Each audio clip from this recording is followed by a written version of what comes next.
بسم الله مقعي وامر شرف حسين عبدي waxaan silsilada miimleyda ee uu bilaabay abwaan weersame halabuurada kalena ka qayb qaateen anna kaga qayb qaadanaya maase la yiraahdo muwaadin waxaanay maasadaydu ku bilowmasaa sidan abwaanada midoobe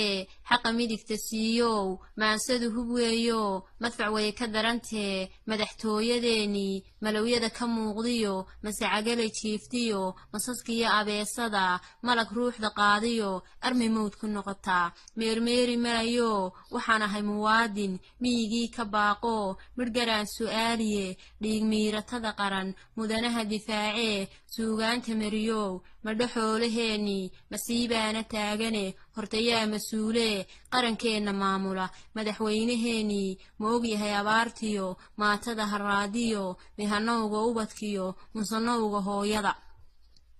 waa su'aal muhiime umulaha mirtii dhexe cagta maalay ee guday miciin biday cadceediyo milicdaad arkaysaan ragii dhaarta ugu maray malab inay durduursiin mamawd baa u yimiyo giddi waa marxuumiin midi laga dagaalamay ayaa maanta taagane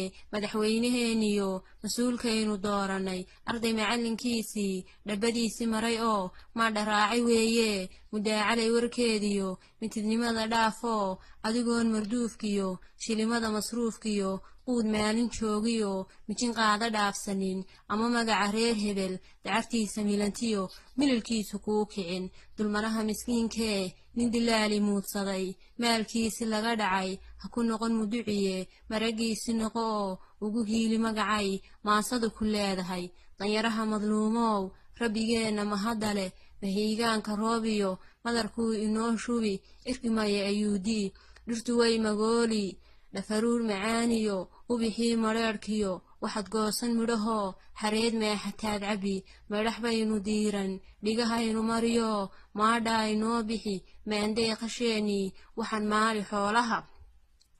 cadligaa mudh odhan oo musuq maasuqaa hadhi kuwa carab miciinsaday milatarina keen yidhi gaday ee madaarada macdanteenni baayacay xabsigii madheeraa mooryaanta lagu kuri shacabkuna mid buu noqon maskaxdiya aqoontiyo waxay maali muruqoo waxa kici muwaadin xildhibaan mamuusliyo madax daacadaa iman hadda waa muxaafide waxa dhalan mucaarid ninka tuuga magac dhaba